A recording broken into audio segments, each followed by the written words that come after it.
What's up, y'all? It's just Rhonda. Welcome to my channel. Good morning, guys. Good morning, El Cid. Good morning, T. Good morning, Motown Investor. No thread for me today. You have my undivided attention. Listen, no treadmill. Listen, this I almost didn't make it here. I was over here texting T like, "Oh my God, Streamyard won't let me log on," and so I was in the middle of sending y'all a message to say I ain't gonna be here today because Streamyard got me all messed up. But I tried one last time, and then it all came through. So I guess I'm supposed to be here, and so I was like, "Let me give myself a few minutes to recalibrate because I was frustrated and thrown off. Listen, it's me. I am Dr. Just Rhonda over here on Coffee Talk. Don't ask me about my credentials because I ain't got to tell y'all. Just know I'm the doctor of coffee conversation and I'm an expert at it. And so, you can believe me, you don't have to believe me, it don't matter. Like the video, subscribe to the channel, and yeah, let's get into some coffee talk. I was pondering this morning as I was on my walk, because that's when I clear my head. I feel like, from now on, two things just have to happen. Yes, love, Dr. Just Rhonda, ask somebody. You know who you can ask? You can ask El Cid, because she may or may not co-sign for me, but it don't matter. What she is going to tell you to do is like, share, and subscribe. And that's the important thing. You know what I'm saying? That's how she co-signs, and lets y'all know I'm the doctor of coffee conversation. Anyway, look it up online. You can find my credentials. Ooh, some stuff just don't die fast enough. Anyway, yeah, I was on my morning walk. One thing I'm gonna have to do is like record things. I have a bunch of great ideas on my way, around the corner, and then by the time I get around the corner, I done forgot everything, I thought was a great idea. So we can call them tree thoughts. Don't judge me. I'm grown. Y'all, let's just get into the things because I'll be over here rambling. You have to learn how to pivot. I am going to go ahead, like when I get done today, and just learn the YouTube software. I don't think it's, that serious or that complicated, just few clicks. But we know I'm not technically savvy, and I darn sure wasn't fast enough this morning to try to pivot. But, doesn't matter because, the powers that be decided we were supposed to be over here having these conversations that we have. So let's get into it. Where we gonna start? We gonna start where we always start. I'm supposing, um, over here on Instagram where I save things for us to talk about. Let's start here. We're gonna start with something positive. Actor and producer Quinta Brunson to develop a star in Betty Boop film. I like that. She's developing and starring in. Is she gonna be Betty Boop? I mean, when you put them next to each other, it's definitely giving Betty Boop. You know what I'm saying? She got a like Boop little, personality. I think she's a little lady. So yeah, Quinta Bronson is taking one of animation's most recognizable characters, the Abbott Elementary. I don't watch Abbott Elementary, but I hear it's good. The Abbott Elementary creator and star is set to develop and star as Betty Boop in a new feature film from her Fifth Chance production and Fletcher Studios, according to Variety. The project marks another major expansion for Brunson, who has built a reputation as one of television's strongest comedy voices through Abbott Elementary. That series made her a breakout creator, writer, producer, and performer, earning major awards, attention, and helping position her as a multi hyphenated talent with growing influence beyond network TV. It's going to have to be beyond network TV, way we moving these days. Betty Boop, first popularized by Fletcher Studios in the 1930s, remains an enduring pop culture figure known for her signature curls, big eyes, flapper-inspired style, and playful boop-boop-be-doop persona. I don't know, Quinta. Is she a boop-boop-be-doop? Y'all have to tell me. A Brunson-led version could give the character a modern comedic update while still leaning into the vintage charm that made Betty Boop iconic.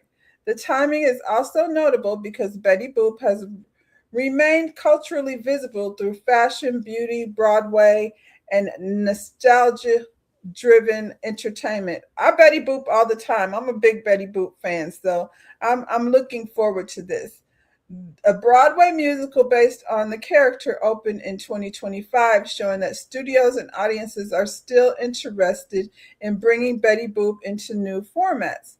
For Bronson, the film could become a major step into starring feature roles while allowing her to shape and protect creativity from development project not protect shape and project creativity development with her sharp comedic instinct and proven ability to refresh familiar formats. Her take on Betty Boop has a potential to introduce the classic cartoon figure to a new generation.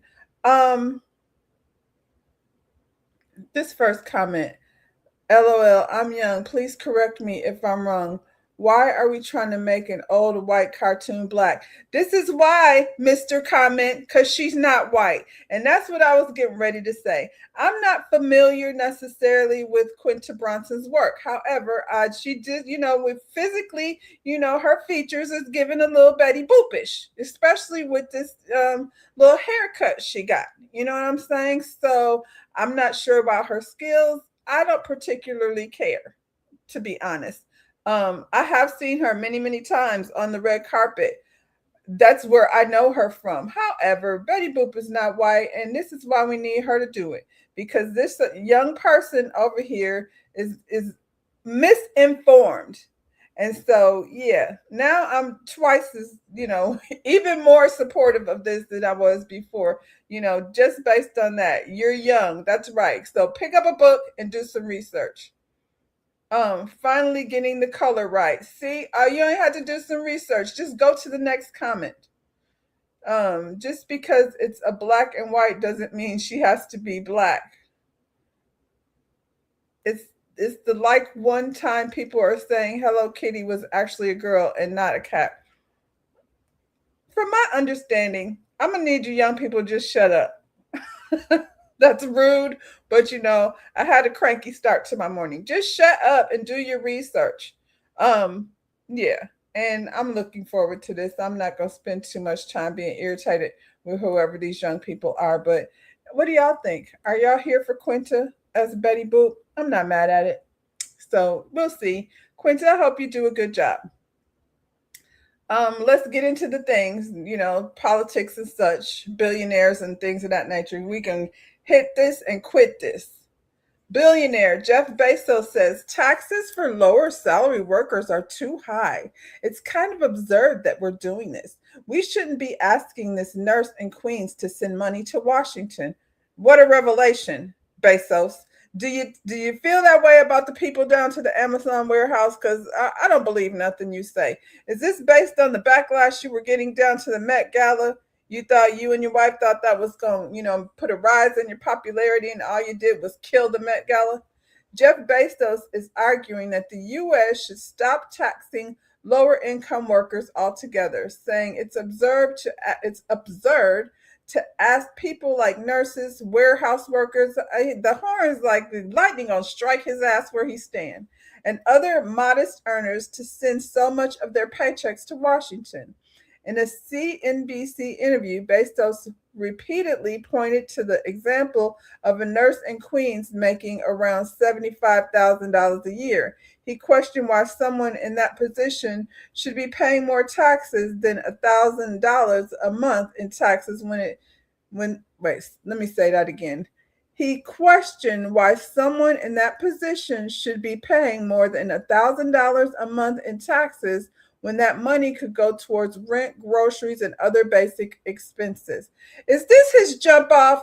Is he down to New York somewhere with a jump off making 75,000 a year, and now he's like listening, to what she has to say during pillow talk? Because what a revelation, Jeff Bezos. There's something very powerful about zero What does it say? There's something very powerful about zero, Basis says, suggesting that reducing taxes is not enough and the bottom half of earners should pay no federal income tax at all. Well, we've been saying that, but I mean, y'all don't. Bezos framed the issue as part of a broader two economics problem in America.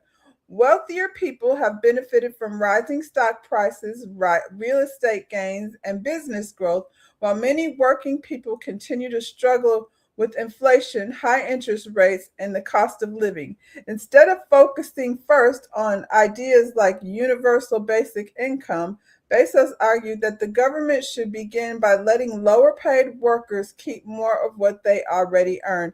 Is he like what do you call it? Schizophrenic? Is he have multiple personalities? Wasn't he the one over here just yesterday we talked about he wanted to deliver toilet paper within an hour's time or whatever's on the list? The comments are likely to draw mixed reaction because Bezos himself has long been central to debates over billionaire taxation. A 2021 ProPublica investigation reported that some of the wealthiest Americans, including Bezos, paid little or even no federal income tax in certain years compared with growth of their wealth. Critics argue that this shows the tax system favors assists rich billionaires over wage earners, while Bezos' latest comments focus on relieving the burden on workers who rely on regular paychecks. Put your money where your mouth is, Jeff Bezos. His proposal taps into larger question. Should tax reform start by raising taxes on billionaires, cutting taxes from workers, or both? Bezos is now publicly pushing the one side of that debate by saying the lowest paid Americans should face a tax bill of zero. Um, I mean, I don't trust this man. I'm sorry. I don't trust nothing that he say. Good morning, Lotus Egyptian Flower. Y'all talking about Betty Boop. Leave the cartoon alone, no need for a person. I like the live action. I'm gonna go ahead and say I want to see what what's her name? Quinta. I want to see what Quinta does with it. I don't want to say leave it alone because for the simple fact that people think Betty Boop is white. I think it's a cool way to bring some creativity to a very boring entertainment sector that we're dealing with right now. The problem is that the politicians are taking the money to vote against the people. That too. And I guess I don't know. But Jeff Bezos is not a politician, but he's a billionaire and he talking out of both sides of his mouth because he definitely isn't, being fair to the people that work over there at Amazon. You said you think she's a good match for Betty Boop. I do too. I just based on, like I said, I haven't watched Abbott Elementary, but based on her physicality, she gives very much little boopish. You know what I'm saying? I think she's a little lady and curvaceous in a way that's Betty Boopish. I want to see what she does with it. I think it'll be fun. I might even check out Abbott Elementary just so I can get an idea of what Quinta is working with because I've only heard good things about Abbott Elementary. Um, yeah, so Jeff Bezos, this to me is just like a bunch of hot air because then in the very next breath, here he go. If we ran Amazon the way New York City runs their school system, your packages would take 6 weeks to arrive. We'd have to charge you $100 delivery fee. And when the packages did finally arrive, it would have the wrong item in it anyway. That sounds like an Amazon problems because the UPS ain't did all that. It's never taken 6 weeks to get a package from UPS. And then they charging $100, then it must be a heavy ass package. That's all I'm saying. So and what is that? That's like, not even apples and oranges. It's almost like apples and, living room furniture. What is we talking about? The school system. Jeff Bezos took aim at New York City public school systems, saying if Amazon operated the same way, packages would arrive 6 weeks later, cost $100 to deliver, and still contain the wrong item. The comments sparked major debate online around efficiency, government spending, and the future of public education in a large U.S. cities. The education system is ass. So, I don't know how that compares to how Amazon is run, but somebody over here that voted these people in on the school board in order to keep the children stupid so they don't do anything but, enter into the workforce, Jeff Bezos, so they can be down to the Amazon warehouse being worked to damn death like slaves so they can get your damn toilet paper to your house in an hour. Critics say comparison oversimplifies the challenges of running one of the largest school systems in the world, while supporters argue it reflects growing frustration with bureaucracy and performance. Somebody over here, first comment, maybe if Bezos paid his share of taxes, the public school system would be funded and operated on an operational level. I think that's, enough said, Jeff Bezos, with your opinion. His staff was educated at a public school. So what's his point? His point is, look at my left hand right here. I'm going to say all this stuff over here on my left hand while, I'm screwing all the people that actually work for me.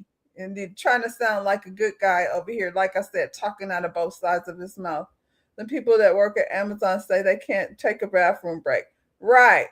Right. And then maybe he's trying to deflect from that because, I ask Mom Donnie. You know what I'm saying? That's all I have to say. I feel like he's done a lot of things, in a short period of time. So maybe if the powers that be get out of his way, he can help the public school system of New York, get in a better situation. But as far as I'm concerned, it's not just New York, it's in the United States, period. And we were talking about indoctrination yesterday, but I feel like the public school system is one of the biggest places that, the indoctrination starts.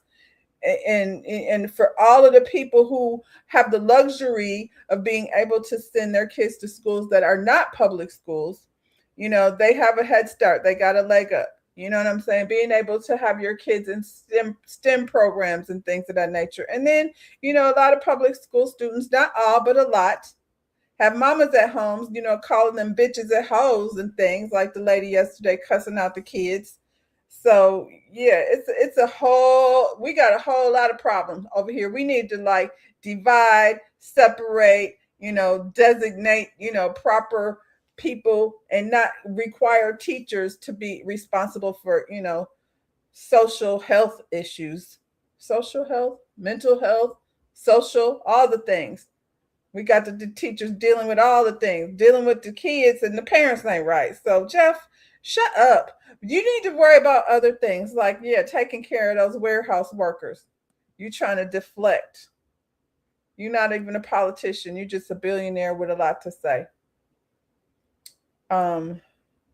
So we did see this coming. Atlanta is considering ditching TSA for private screening companies at the world's busiest airport. This was in Project 2025. For everybody that's sitting, see, when these things are being talked about, instead of finding out what they're talking about, doing a little bit of investigation, people take the I don't vote because my vote don't count and it don't matter. And then things like this get slid on in there without your knowledge because you didn't want to pay attention. The Atlanta City Council approved a feasibility study on May 18th to examine whether the airport should join the TSA Screening Partnership Program. The program allows airport to use private contractors for passenger screening while still operating under TSA standards and federal oversights. TSA says the program has existed since 2004 and is currently used at 20 U.S. airports.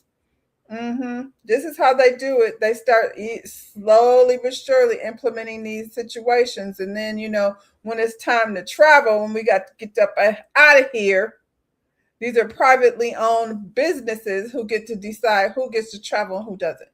The push comes after major security delays during the recent federal government shutdown. This is intentional too. This whole thing was intentional. for us to, now they have a reason. The shutdown happened and then there was chaos at the TSA. So let us hire private businesses in order to take control over travel. When TSA staffing problems reportedly caused long lines at Hartsfield-Jackson, Councilman Byron Amos, who sponsored the measure, wants the city to study whether private screeners should help the airport avoid similar disruptions in the future. Supporters argue that private screening model could make the airport less vulnerable to federal shutdowns and staffing shortages. Other airports include San Francisco International Airport already use private screeners through the federal program, while TSA still oversees security rules and procedures. However, the idea is already facing pushback. TSA union representatives have warned that switching to private screeners could create new issues around training, accountability, and I'm going to say accountability, and one more time, accountability and liability, especially at an airport as large and complex as Hartsfield-Jackson. One TSA union steward told WSB-TV that the real fix should be stable, long-term federal funding for TSA workings, not privatization. First comment, 2025. That's what I said. That's what I said. They're trying to bamboozle us. His staff was, y'all talk about Jeff Bezos. Yeah, anyway, so how do y'all feel about that? TSA being taken over by private businesses. And I feel like that's the same thing that happened with the school system. That's why it's so screwed. Like the public school system, the AFCAT, the state testing, all of these things were taken over by private businesses in order to determine where the money was going to go in the schools. And at the end of the day, the kids aren't learning anything. And I can only speak here in Florida. I feel like a lot of the kids get to this time of year when it's time for state testing. The kids are all like stressed out and frustrated because the teachers are putting so much pressure on them for this standardized test. And it's like after Christmas holiday, they just throw away, all of the education and the teaching that was supposed to be happening in order to prepare the kids for the state test. Now we making the kids responsible for the monies that go into the schools. And when, the education system in itself is what's trash. A private TSA is going to be sad. How can we join the private funding? I want favoritism to leave as I please.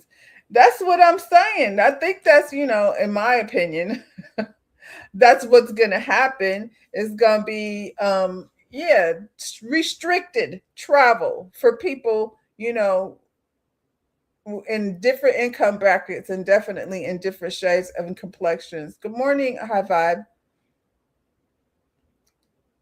These kids learn to test. Yes, they learn to test, and they're not like, that's one of the luxuries of having homeschool, because I told y'all before, my daughter was in a grammar class and ran across a poem about a kid in Boston. I can't remember the author of the poem, who was riding his bike and somebody called him a nigger. And I mean, the author is Black. So I don't have a problem with the poem. I have a problem with it being thrown in grammar. This is like a literature, thing that should be discussed. And so, a multiple choice now, we've missed the whole point of the poem just to be like, is this a noun or, verb? I'm like, what the hell? You said Atlanta is the busiest airport in the world. People won't be outraged until it starts affecting their vacations. Yep. And everything else. And it's already been implemented in other places.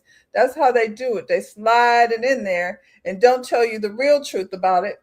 And when you start removing unions, then you start removing safety for the workers. And we know that.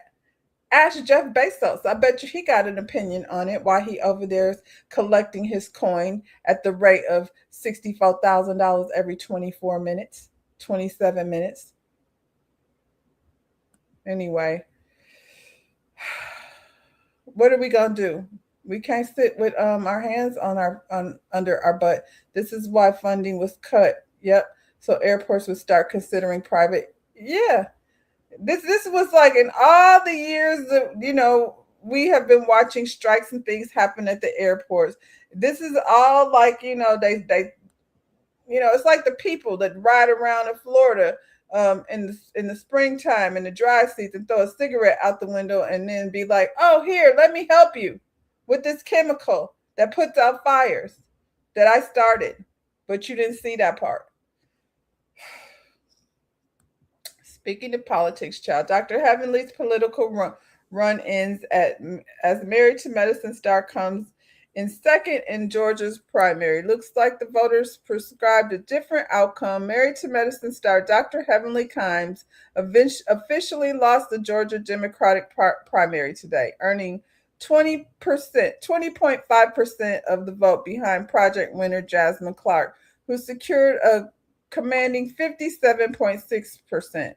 Reality TV fans rallied behind Heavenly's campaign throughout the race, but it wasn't enough to take her to a victory. I mean, if she gonna stand on business, then be a politician. If she was over here just playing, and I guess we'll see. Here's what she had to say. Here. Listen, I want to take time to thank all of the people that supported me, all the volunteers that called, all the people that raised money, all the people that helped and had hope. And I want to tell you, this is not over. We're going to come back. I've already called Jasmine Clark and congratulated the Queen. I'm sure she'll do an amazing job. I'm so proud of her, but I'm also very proud of you. We did something different. We made history and we ran for Congress, baby, and we came in number 2. And I ain't mad at nobody. Thank you guys so much again for your support. You want to say something, Daddy? Thank you all. I know you worked so hard and we're proud of you. We love you guys for all you did with us. I want to make sure that we all know to stand together behind Jasmine Clark because we cannot let a Republican win. We need to keep this seat Democratic. So I want everybody to come together behind Jasmine Clark. She won fair and square, and I'm sure she's going to do a great job. But not just her. We have so many other candidates that did. Hey, guys, it's Dr. Heavenly Kimes. Just a great job. Keisha Lance Bottoms.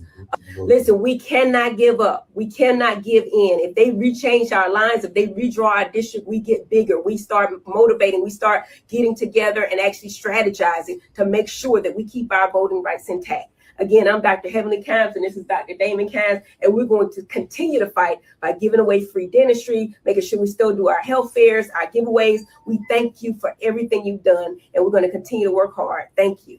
It's just a great job. Dr. Jackie, so proud of your willingness to take on a job that required your stretching in ways most people couldn't do. You are a rock star, and you gave so many people in your district hope. This is only the beginning for you. And in that memorable quote, I can hear you saying, "I'll be back. Job well done." I mean, I don't need to go over all the stuff that they said. Her cast members, congratulated her, what have you. At the end of the day, she was supposed to lose. The Dr. Heavenly is not a politician or was not prior to this.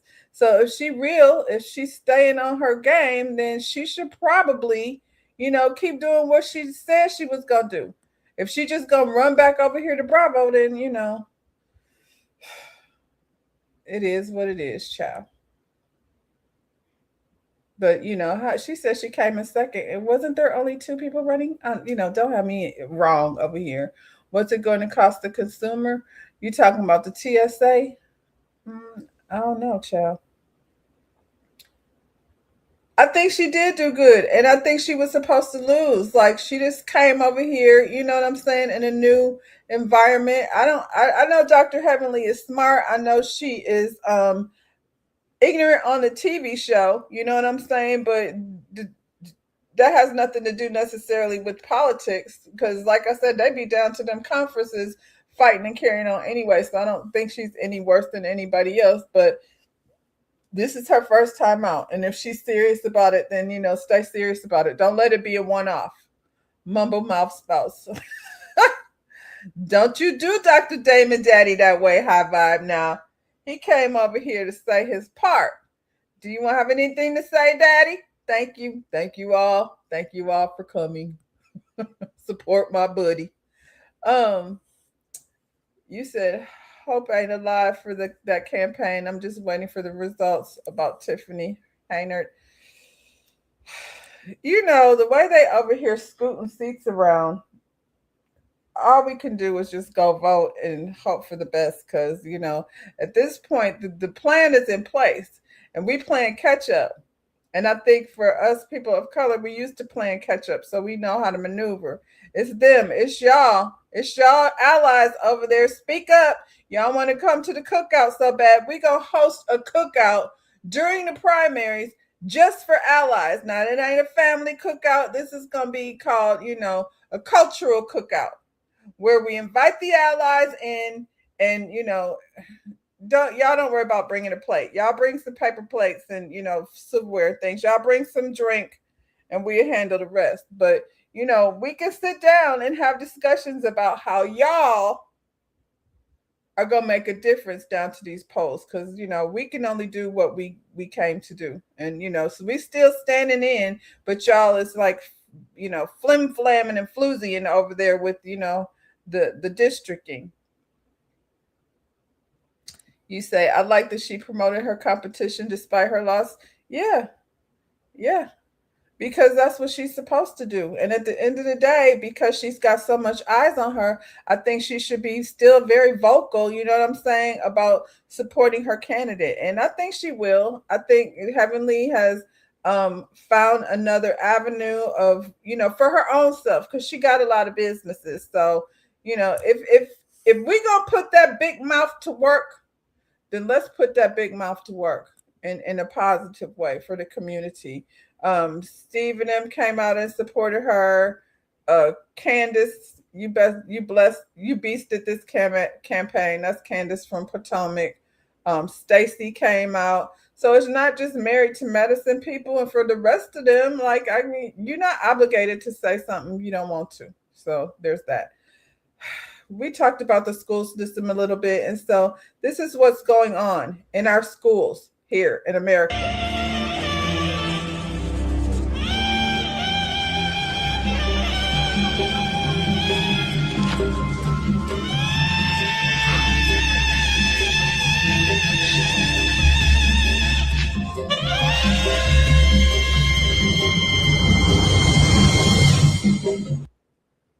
Let me pause it for a minute. Let you get into what's going on over here.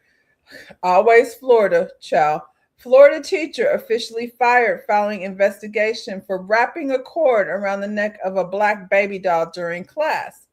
The Florida teacher accused of hanging a black baby doll from the classroom equipment has reportedly been fired following public backlash and the internal investigation by the school district.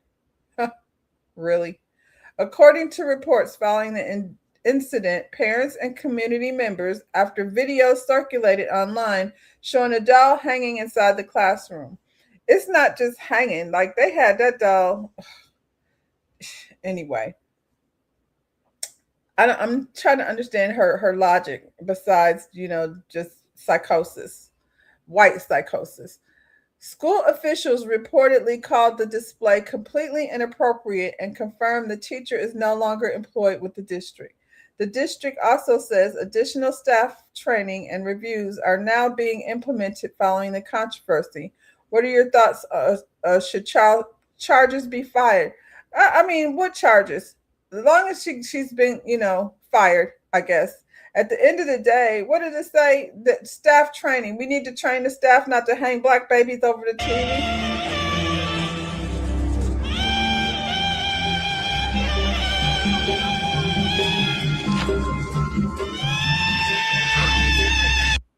It says, being an art teacher is my gift and passion. This is on her social media. Her name is Karen Whitmore.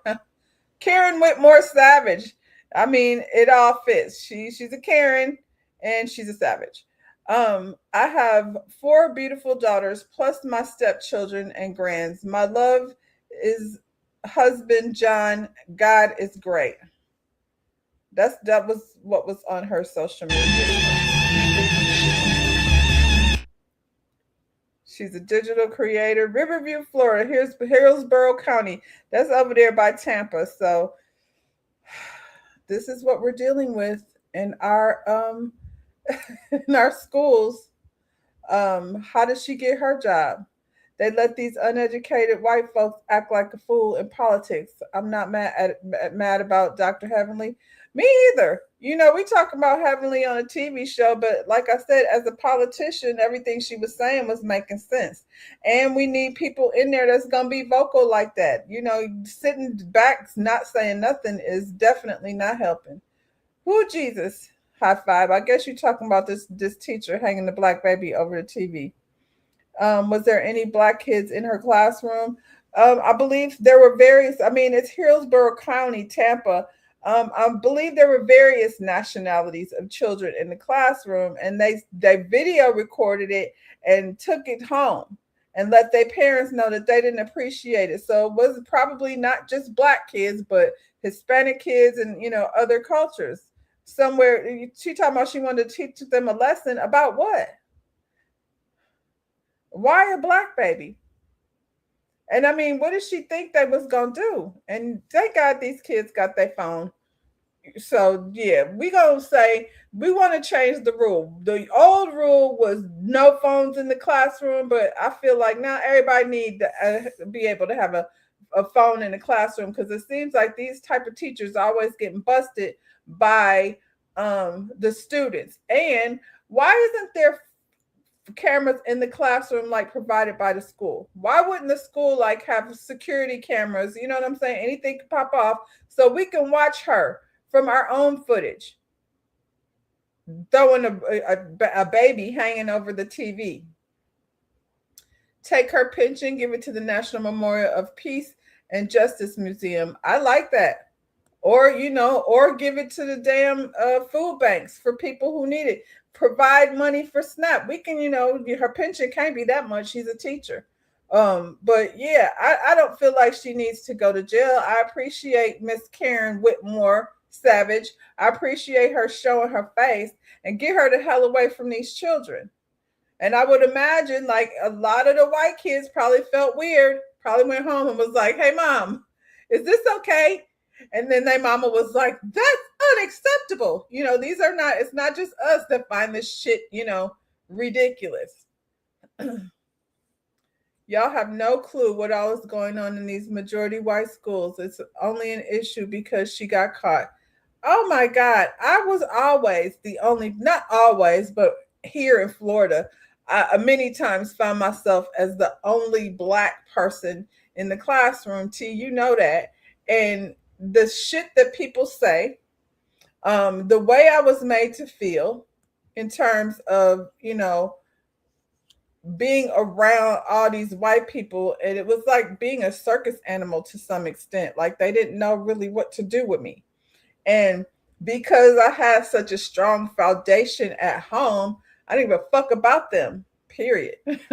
I just went to school, did my thing, and my school friends was at home. And ultimately, like most of them do, they ended up like, trying to be in my business, trying to see what, was making me tick, or those ones that absolutely like didn't know what to do with black people. When I see them now on Facebook, the people at the high school I went to are, heavily Republican, heavily MAGA.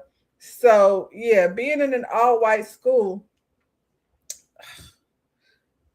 I wouldn't say it had any type of advantage, to be honest. Not, I don't feel like I learned anything more. I had exposure to wealthy people, but as far as my education was concerned, I don't think it benefited me at all, to be honest, because they weren't interested in questions. They weren't interested in answering questions, which is feel like that's where students are supposed to be, in a place of asking questions. They much prefer you just shut up and accept it. And, most of the kids came from households that were wealthy. So, they had already been indoctrinated in their home about, what they thought about the culture. We talked about this a little bit a little while ago, but it says A viral video in Philadelphia showing high school students struggling to read have sparked a nationwide conversation about literacy education, social media, and whether schools are failing students. A student at Philadelphia Prep Charter School has racked up over 2 million views after posting videos of his classmates struggling to read basic words and solve simple math problems. Former teachers explain how many students are reading below grade level, and some educators say they are discouraged from failing students at all. I can vouch for that because that happened to me. In this episode, what is it? The Shade Room investigates. At Just Too Nice sits down with former Philadelphia teachers, education professionals, and viral social media reactions to break down what's really happening in classrooms and why many believe parents, schools, and communities should all be concerned. We should be. Do these viral videos expose a bigger problem in America's education program? Let's see it. She wore a suit, clothes that were, she wore a silhouette of clothes that were, I don't know that word. I don't even know how to read. These are students at Philadelphia's Prep Charter High School. She wore I don't know. The student posting these videos, he goes by What the Vec on TikTok. He's been posting even more videos asking his classmates to now solve math problems recently. 8 times 2? I don't know. Wait, 8 times x equals 64.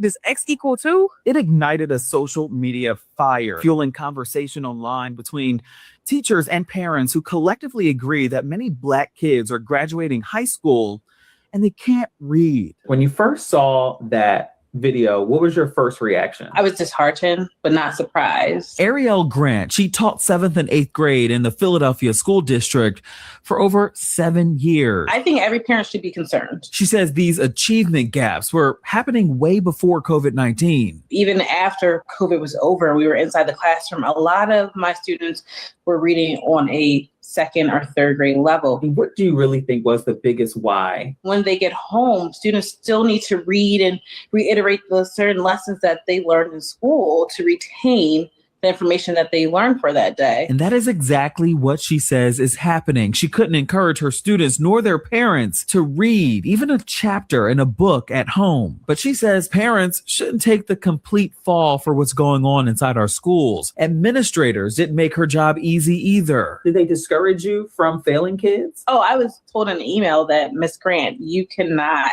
fail any student. And why? What was the reason? If we aren't meeting proficient or advanced, a lot of our resources are going to be pooled for the following school year. That means that extracurriculars that are typically offered in suburban schools were in jeopardy. Yes, this is sad, but how do we fix it? That's why we asked Marquise Richards, a former Philly Schools English teacher who now works in higher education, helping first-generation college students get acclimated to the academic rigor of college. What is the fix? So if parents are able to at least read to their kids at least 10 to 15 minutes a day, if we're able to integrate free form writing in the beginning to help students kind of gain the muscle of writing again, and then honestly learn how to really engage with text. And so we should be reading a lot more books in the school year versus like these short stories or articles. All this social media post has done and this trend has done is put a mirror up to the rest of America in terms of like really where it's at. It's just annoying that they put Black kids at the face of it, but the reality is that's the majority of America.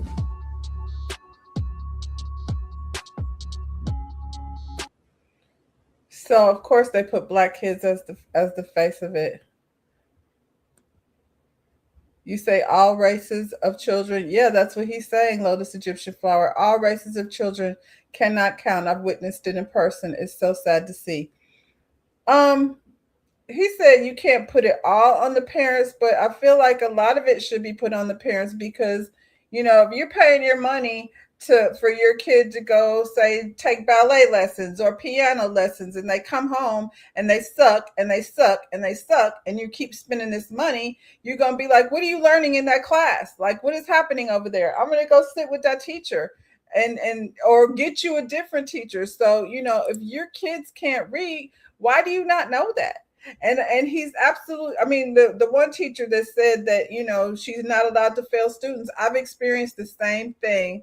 As an educator, I've had people in my classroom who were somewhere on the spectrum, at some point mentally, not on the same level as other students who could not read. And how do I know that? Because I made everybody read out loud. And so then I'm like, okay, I don't want to embarrass her, but I mean, girl, well, how are you going to move forward? How are you going to pass the test if you can't read? And yeah, and the higher ups are, encouraging me, or basically telling me I had a student in my class that was very much on the spectrum, came to school with severe body odor that I had to confront her on because nobody wanted to be standing next to her. And, so many things.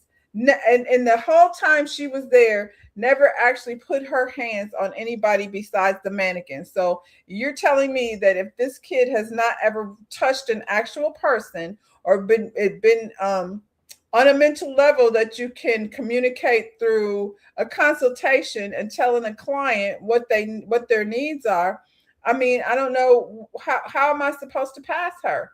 And all they did was set it up like if she gets these tests and pass these tests, and she wasn't even turning in her tests half the time.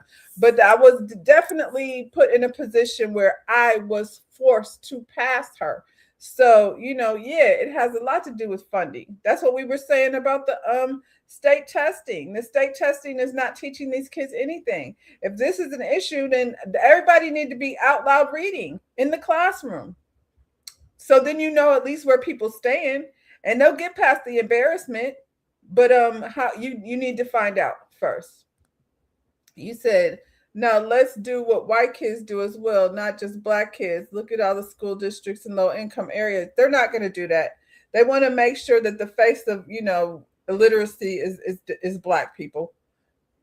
I used to work at Silver Springs Attraction many years ago, and during spring break. And I had a white girl who said she didn't know her street address. I was filling out guest passes, and I needed her address for the guest passes. She said the sign fell down. She don't know what street she lived on. And I'm talking about somebody was 15, 16 years old. Bring back free pizza at Pizza Hut after reading over 100 books. I mean, you're saying just kidding, but that's incentive. That's incentive for something. Having book clubs, I think you're onto something, because kids need, I don't know if they're going to be incentivized by pizza, but, give them like a $10 Roblox card or whatever they're doing on video games, but need, find something that they like, you know what I'm saying? And give them the incentive for it. This is the prize. You said pizza parties are not motivation for this generation. Yeah, but I mean, the concept is the same. She said, just kidding. The concept is the same, though. If you can find something that they do like, you know what I mean, to incentivize their reading. We used to have like the selling of, candy and all of that stuff. And you get to like go in the little catalog and figure out, what it is you want to buy. You can do the same thing with other things besides pizza, candy, and that. We can figure out a way to incentivize them, their children. Do schools have summer reading lists anymore? They probably do, but are parents making sure that that's happening? You know what I'm saying? It's not like you can't get a grade for it.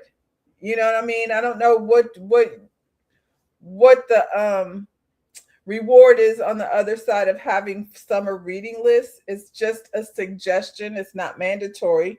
But yeah, do parents enforce that? Can parents pick their own summer reading list? You know what I'm saying? There's books that you can get for your kid is as long as they're reading something. These kids don't do nothing. When school get out, they be in their room on the video game from the time they get up till time to go to bed. They come out of their room, eyes be all, bloodshot, bags under your eyes. They looking like crazy zombies.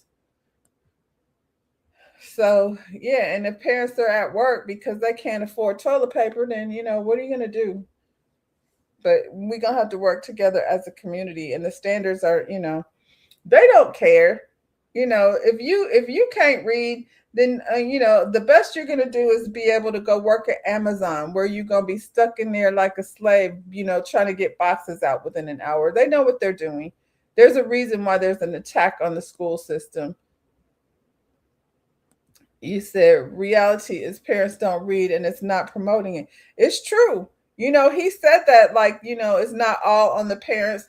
I would say a good majority of it is, because these are your kids. And if you think somebody gonna care about your kids more than you do, you are wrong.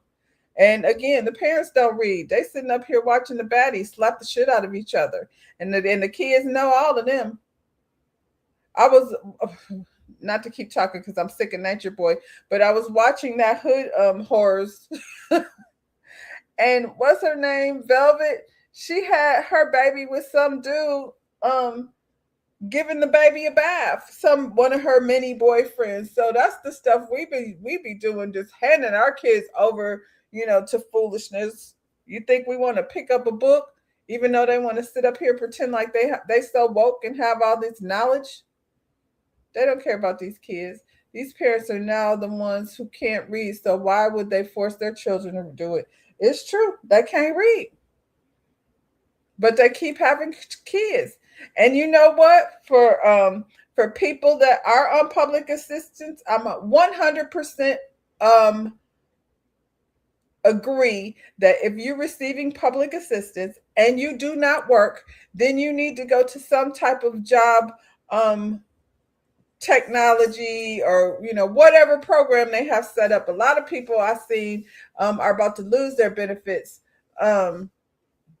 if they don't get on these programs. And all the program does is just that kind of like give you basic skills that you somehow missed out on in high school. So it's another opportunity for for parents. Like you got to have to get on your shit. If you go sit up here and collect public assistance and not be at work somewhere, because a lot of people don't, and I'm not talking about Black people, I mean people on the system, all the colors of people, then you're gonna have to get up and learn something and teach your kids something.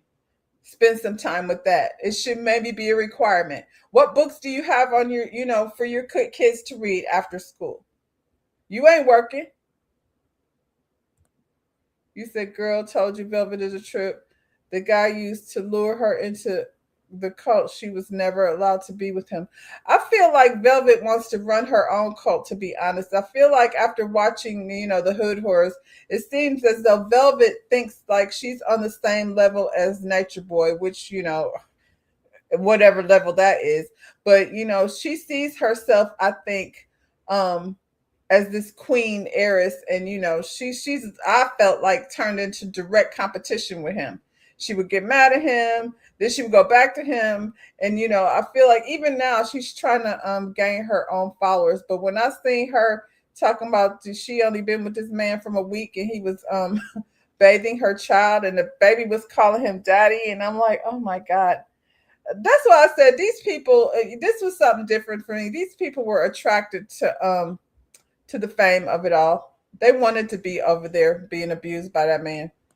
I hate to say it that way, unpopular opinion, but I saw somebody say there was a bunch of people that didn't want to work. That's what it seemed like, because you're not going to paradise. You're going to an Airbnb in Atlanta. Stop it.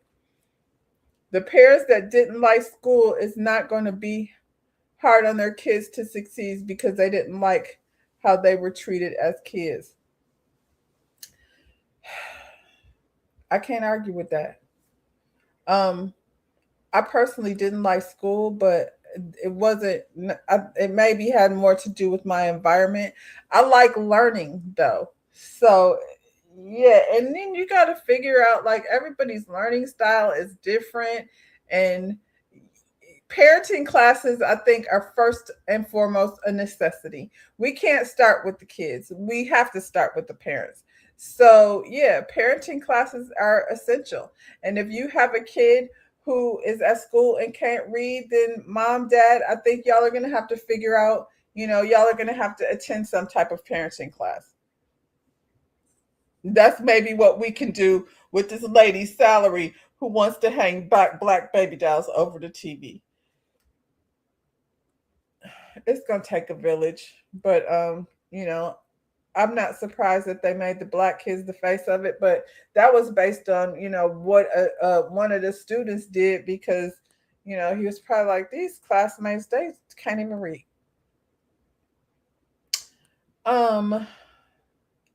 So Netflix is facing backlash after announcing a new documentary centered around Michael Jackson's criminal trial. And many fans believe the timing and focus are disrespectful. Why? Because he got a movie out right now? What does it have to do with the timing? I mean, I feel like the timing, you might call it disrespectful, but you got to strike while the iron is hot, and the iron is hot. And we can't talk about Michael Jackson, without talking about both sides of who this man was. I grew up with Michael Jackson cartoons, the Jackson 5 cartoon.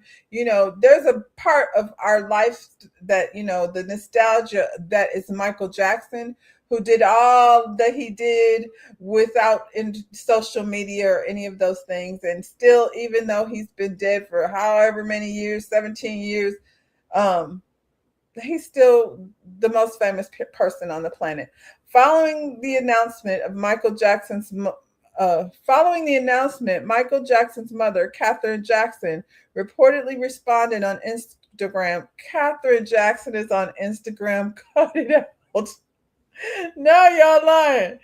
Ooh, reportedly responded on Instagram by sharing an image listing every charge Michael Jackson was acquitted of in court. Cut it out. Who did this? Not Katherine. She also appeared to criticize Netflix, HBO, and what she describes as mockumentaries. I want y'all to stop lying right now. Katherine Jackson came up with the term mockumentary. How old is she? 100. Created about her son over the years. Now the internet, I didn't hear her saying nothing about this movie that Jermaine put out. I'm not even mad at the movie because there's two sides to Michael Jackson, but now the internet is divided over whether documentaries revisiting controversial celebrity cases are legitimate storytelling or simply profit-driven projects built around outrage and controversy. I think it's both things. And I think if you're going to tell one side of the story, then tell the other side. Because while some people believe Michael Jackson's legal history will always remain part of public discussion, others argue media companies continue revisiting the allegations mainly because controversy generates views, headlines, and money. Yeah. So now people are asking, is Netflix looking to damage Michael's legacy, or is this only about making money? I don't think you can ruin somebody's legacy based on what actually happened. The baby boomer generation, many didn't get far with school, though they pushed their children to go farther than they did. Yeah, they did. There was like my generation. I'm not a baby boomer. I'm an X, but I definitely am from a generation that was, a lot of us went to college. There was a lot of college-driven television shows for us, so it was just the natural step. Somebody else wrote this, in my opinion. I agree, Pac. I'm like, this did not come from Katherine Jackson. And like I said, I grew up watching Jackson 5, watching variety shows, with the Jacksons. And I'm definitely not going to deny the impact that the music from the Jackson family had, all the way to Janet, had on me and my generation. It was a big deal for us to get a Right On magazine and have, Right On magazine and what was the other one? Something Beat magazine. I can't remember the other one, but I know we had back in the day, there were teen publications and we had our own. And, to see LaToya, how pretty she was, and all the things I was affected by as a kid as it relates to the Jackson family. I can listen to a Michael Jackson record right now and be affected in a way that's positive because it's nostalgia for Teen Beat. Was that the black one or the white one? Yeah, Teen Beat was the black one, and I think the white one was Tiger Beat or something like that. Anyway, I lived for those magazines. My walls were plastered with pictures. I wasn't plastering with Michael Jackson, although I had a moment. I'm in love with Michael Jackson moment. I feel like a lot of us did. There's so many phases of Michael Jackson, but when he had I want to say Off the Wall, there was a point where, yeah, I was absolutely in love with Michael Jackson. This is before we knew, what he had going on with him mentally. And for them to say it's disrespectful, the timing is disrespectful, it is what it is. Disrespectful is, what was happening over there with them children. Now we can listen, and R. Kelly, he still got a lot of supporters, but we can listen to his music. And R. Kelly, talking about people's booty, he was just nasty. He was a nasty man. And when he came up with I Believe I Can Fly, I did not believe any of that. That's the one song from him that I'm like, that's bullshit. That's not, and I guess that's what took him mainstream. So all the white people were like, oh, I Believe I Can Fly. Nah, he was the one for me that was nasty. He was the nasty man. And so I'm not surprised, by any of the things that, Then when I seen him, doing interviews with Aaliyah and all that, I was like, something up with him. But with Michael Jackson, it's different for some people because they're so caught up in the nostalgia. So she's bringing up all these allegations that she says, I don't believe that. Somebody over there, on the, what do they call it? The estate. Somebody over there at the Michael Jackson estate has decided that they want to put a stop to this documentary. Child, it's out. The word is out. Netflix is jumping on Michael Jackson's money train. Everyone just trying to make money off this poor man. Let him rest in peace. This poor man, let me see. Michael was found not guilty, but they're making another documentary. Make an Epstein documentary. How about that? We don't know Epstein. We don't care. So why do people, why do we take this stance? I'm just curious because two things can be true at the same time, like they say. Obviously, they did make an Epstein documentary. It ain't gonna do Michael Jackson numbers, and so there's that. The poor man. Let's take a look at the poor man that y'all don't like to take a look at, and I mean y'all. I mean y'all. So I personally, like I said, I believe two things can be true at the same time. I've already said that I was definitely affected, by the magic that is Michael Jackson, but I was also like flabbergasted and disgusted by some of the things I've seen from Michael Jackson. So let's go here and listen to what Michael had to say. I'll start here. I was shocked because God knows in my heart how much I adore children. But isn't that precisely the problem? That when you actually invite children into your bed, you never know what's going to happen. But when you say bed, you're thinking sexual. They make that sexual. It's not sexual. But we're going to sleep. I tuck them in. I put a little music on, and do a little storytelling. I read a book. It's very sweet. Put the fireplace on. Give them hot milk. We have little cookies. It's very charming. Very sweet. Sure. It's what the whole world should do. I was shocked because it's what the whole world should do. We should just get in bed together and have hot milk and cookies, and it's very sweet and charming. I can listen to both with no issues. Both is nostalgia for me. Yeah, it's nostalgia. Exactly. R. Kelly doesn't give me the same emotion necessarily as I don't want to say emotion, but feeling, same thing as Michael Jackson, because his songs, his music is definitely about sex, but you still have to admit, the truth is truth. So yeah, you can listen to the music and it's nostalgic, but you can still be like, that nasty nigga. Talking about R. Kelly, Michael Jackson's package is just a little bit different. Gavin. Mm-hmm. And it was a great privilege to meet Gavin because he's had a lot of suffering in his life. Yeah. When Gavin was there, he talked about the fact that he shares your bedroom. Yes. Can you understand why people would worry about that? Because they're ignorant. But is it really appropriate for a 44-year-old man to share a bedroom with a child who is not related to him at all? That's a beautiful thing. That's not a worrying thing? Why should it be worrying? Who's the criminal? Who's Jack the Ripper in the room? This is a guy trying to heal a child. I'm sleeping in a sleeping bag on the floor. I gave him the bed because he has a brother named Star. So him and Star took the bed, and I'm on the floor in the sleeping bag. Did you ever sleep in the bed with them? No. But I have slept in the bed with many children. I sleep in the bed with all of them. When Macaulay Culkin were little, Kieran Culkin would sleep on this side. Macaulay Culkin's on this side. His sister's in there. We're all just jamming the bed. And we wake up like dawn and go in a hot air balloon. We have the footage. I have all that footage. But is that right, Michael? It's very right. It's very loving. That's what the world needs now. More love, the world needs a man who's 44 sleeping in a bed with children. No, you're making it all wrong. Well, tell me, help me. Because what's wrong with sharing love?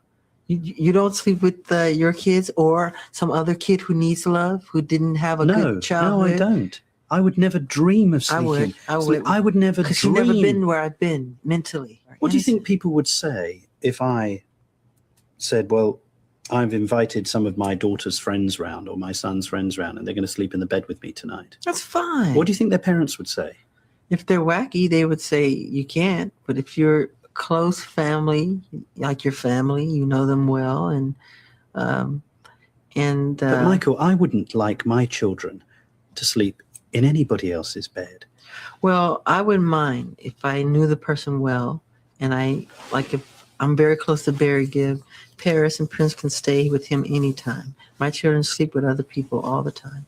And you're happy with that? I'm fine with it. They're honest. They're sweet people. They're not Jack the Ripper. I suppose the problem for many people is what happened in 1993 or what didn't happen. What didn't happen. Just cast your mind back. What was that like when you first heard the allegations that were being made against you? It was shocking, and I'm not allowed to talk about this by way of law. No. When you're talking... We just slept in the bed, and we woke up, and we got in a hot air balloon. You say you have a theory about this? Pac, what is your theory? What is your theory about that? Music in the 90s and early 2000s was sexual, no different than Silk, Jodeci, Uncle Luke, and other artists. I agree. I just always found my R. Kelly a little bit creepy personally before I had all the information. But the T2000, what was it? 2K2000? I don't know. I used to be rocking. My mind's telling me no. I was just definitely out there in the 90s and the early 2000s rocking some R. Kelly. But again, we're talking about the musician versus the man. It's the same thing. It's just that R. Kelly comes across, his music is very sexual, and Michael Jackson is somewhere, in hot air balloons, thinking it's just love. You said, I hated that journalist for being used to expose Michael. He played in Michael's face until he got the interview and then turned on him. Where is he now? I don't know, but I mean, what was the questions? It was just him asking the questions. I feel like those were definitely very delicate questions, like carefully curated questions. But Michael Jackson was 44 years old. He was a grown man. It's to me the same thing as all of these people going on what's his name? What's the interviewer that everybody hates, the Russian interviewer that all the rappers go over there? Vlad. It's like they go on Vlad and then be like, Vlad is a snitch. He might very well be, but he goes over, they go gladly over there and run their mouth. and you know what I'm saying? And then they're like, Vlad is the feds. People will debate about Michael Jackson forever. They will. You think he was attracted to the innocence of children since his childhood was so short. I think that's a possibility. I think, like T said, we'll debate about it, till the end of time. I'm going to play this last video of Michael, and then, we can continue the conversation. Your mind back. They've stayed in your bedroom. Well, very few. But, some have. And they say, is that really appropriate for a man, a grown man, to be doing that? How do you respond to that? Sleep on the bed, sleep on the bed. We're like, no, you sleep on the bed. And then he finally said, okay, if you love me, you sleep on the bed. I was like, oh, man. But haven't you got a spare room or a spare house here where he could have stayed? Yeah, but no, yes, we have guest units, but whenever kids come here, they always want to stay with me. Really? They never want to stay in the guest. And then he finally said, okay, if you love me, you sleep on the bed. They've stayed in your bedroom. Well, very few. But, some have. And they say, is that really appropriate for a man, a grown man, to be doing that? How do you respond to that? Sleep on the bed, sleep on the bed. We're like, no, you sleep on the bed. And then he finally said, okay, if you love me, you sleep on the bed. So this is an 11-year-old boy who said he don't want to sleep on the bed. And then Michael said, if you love me, you'll sleep on the bed. So he was definitely persuading this child to sleep on the bed. He's 11 years old. They're sitting there holding hands, like white knuckling it, holding hands. So to me, it feels uncomfortable to look at, if at the very least. You said Michael's actions were wrong with children, though the intentions of the journalists were snake-handed. I guess, child. Why snake-handed? Because he was convincing him to answer questions that would be incriminating to him. For my issue is not so much the journalist, it's what Michael's ideal of what's okay. And so, if you have children, at the end of the day, would you be okay with Michael sleeping in the bed with your children? I think, or any 44-year-old grown-ass man who wants to sleep in the bed and feed milk and cookies to the kids. Like at some point, the kids, everybody go lay down. It's time to go night-night. And the grown people go to sleep where they sleep at. And the kids go to sleep where they sleep at. These are not his children. These are somebody else's children. These aren't even his nieces and nephews.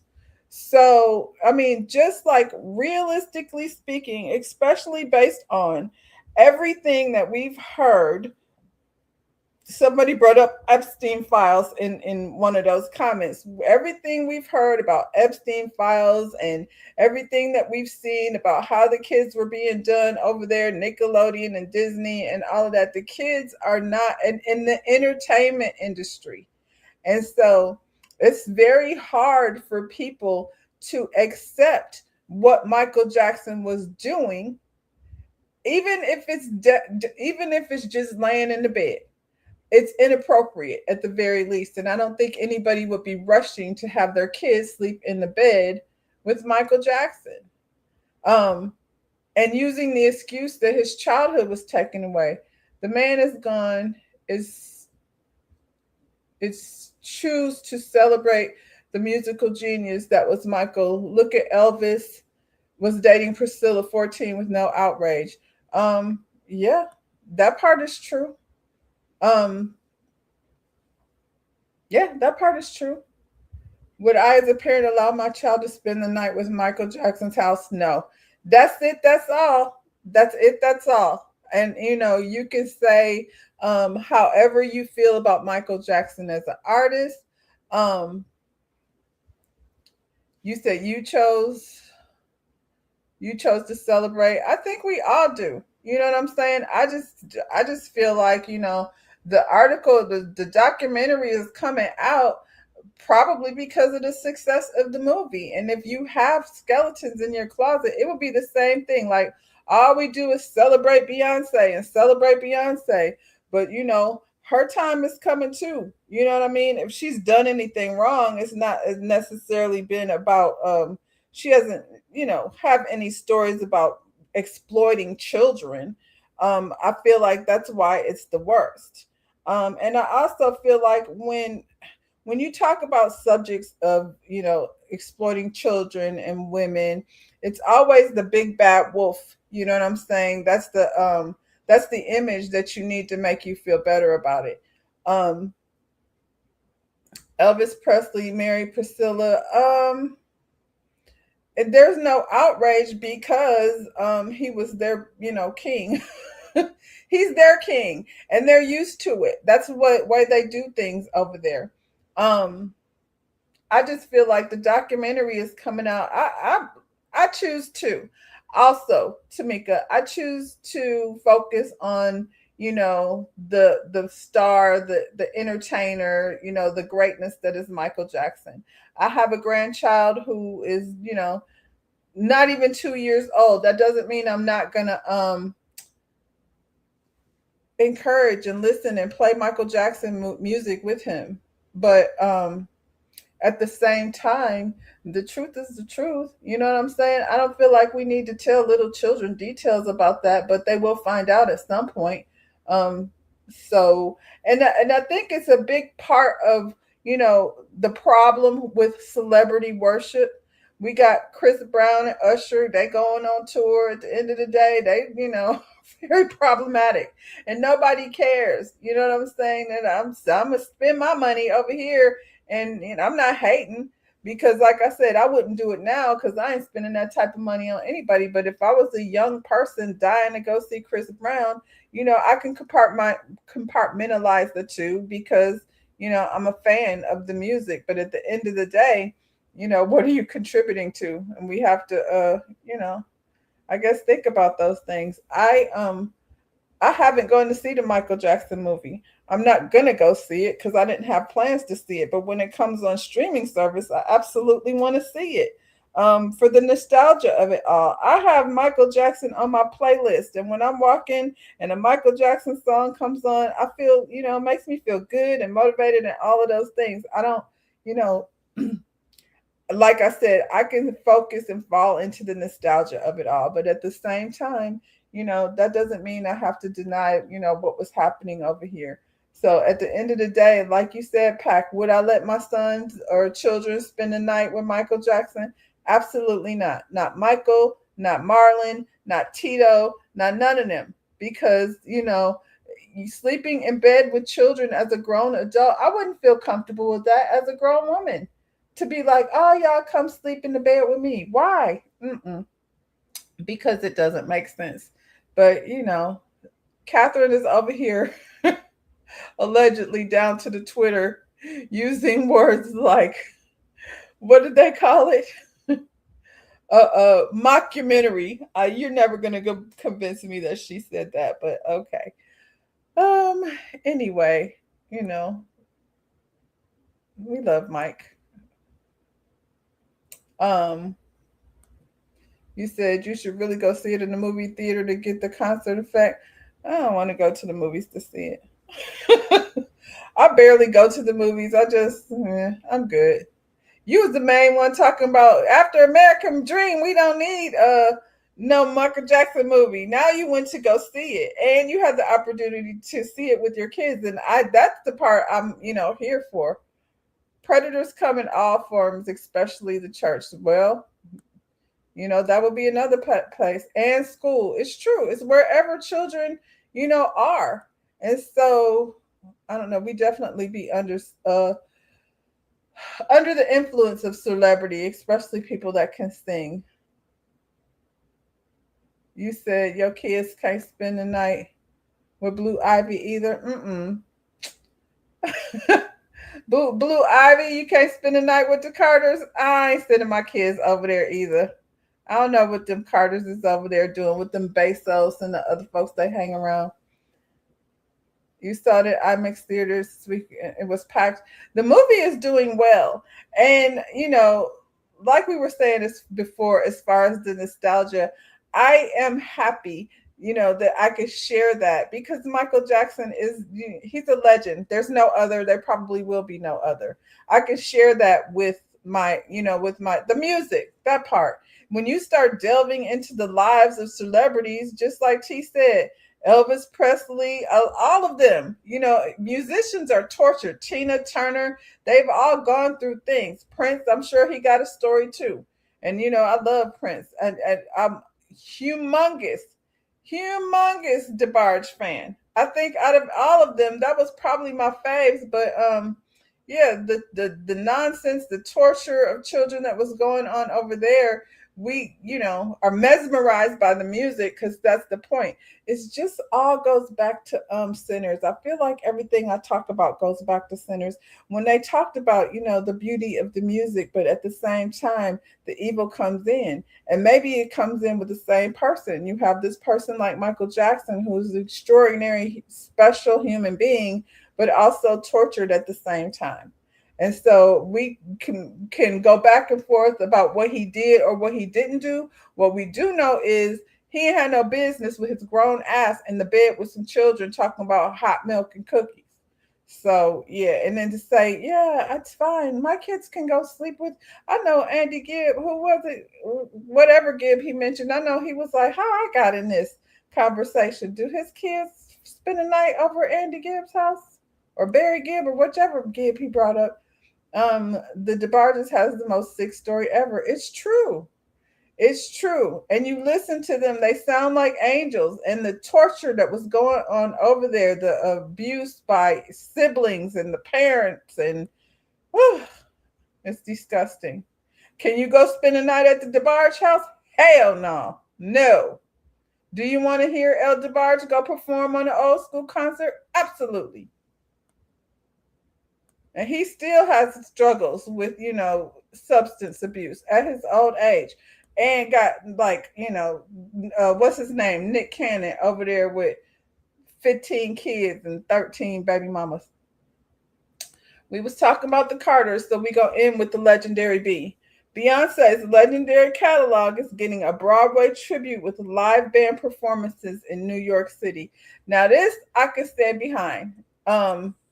Because it's not Beyonce, but this gonna catapult somebody's career, I believe.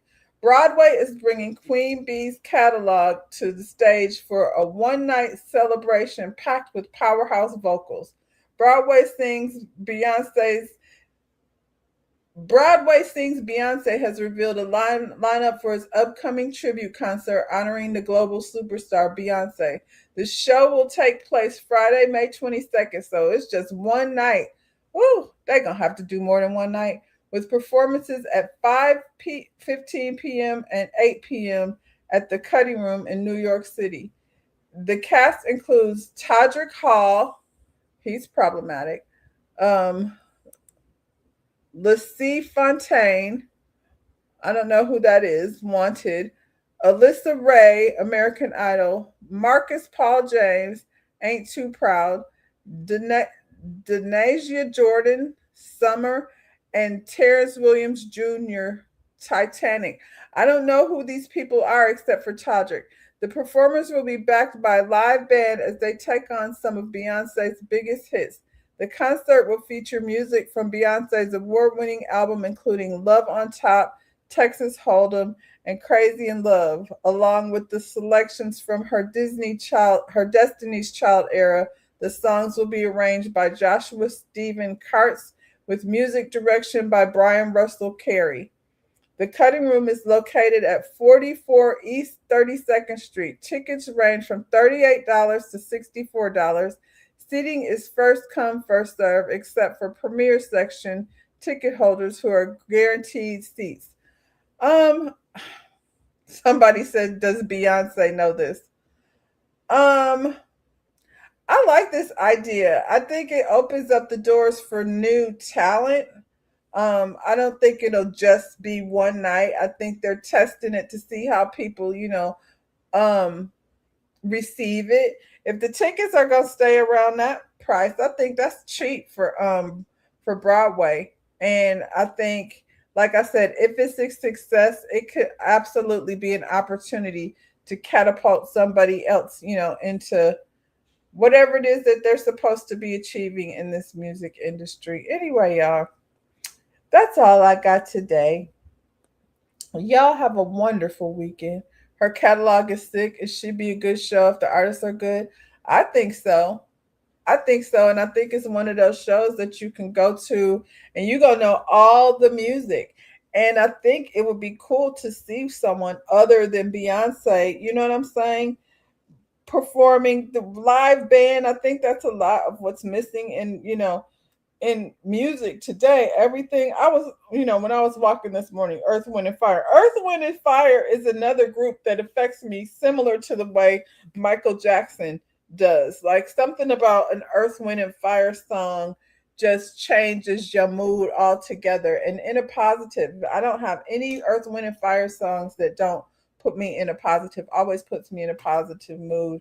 But yeah, I think that's dope. I would hopefully they'll go on the road and it's not just, a Broadway thing. Hopefully that this one night is successful and they could take it on, because I think there's a lot of young talent out there as far as singing and dancing and bands and taking the performances back to old school. Luther is another one that never too much. I always like that. Now that's some nostalgia for me for sure. Luther, who else? Frankie Beverly. You can't hear Frankie Beverly and Don't Stop What You're Doing. They automatically, at the cookout.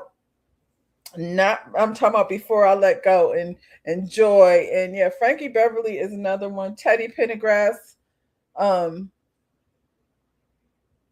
You said I might get the Max app to watch the documentary on EWF. Which one? The Michael Jackson documentary? They said it's on Netflix. I don't have to watch that one either. I was just saying there's two sides to Michael Jackson. I do want to see the one that's in the movie theaters right now. If my kids were a little bit older, I might go see it. But, for me, I'm fine. But I don't care about the documentary that's bringing up all the bad stuff too. I don't have any intentions of watching that. I probably won't watch it even on Netflix. Earth, Wind and Fire has a documentary coming up. Huh. Yeah, I'm here for that.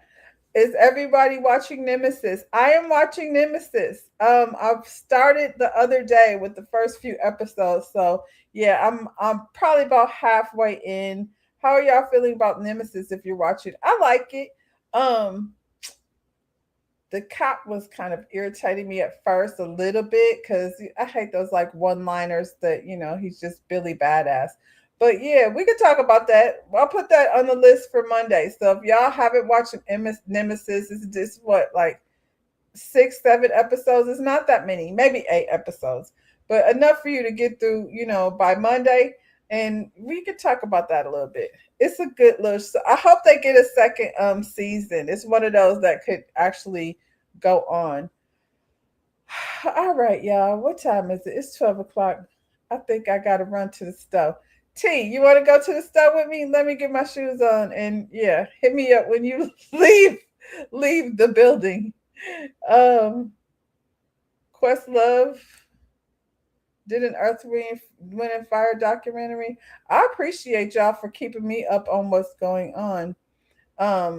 Yeah, we're gonna review Nemesis on Monday. So yeah, and I've been saving pictures of the hood proms and I don't even want to call them hood proms. We're gonna have to culture proms for the culture. I want to call it something else, not hood proms, but yeah, we'll get into that too on Monday. Y'all enjoy the rest of your weekend. Like the video, subscribe to the channel, share it with a friend, and I'm out. Bye, y'all.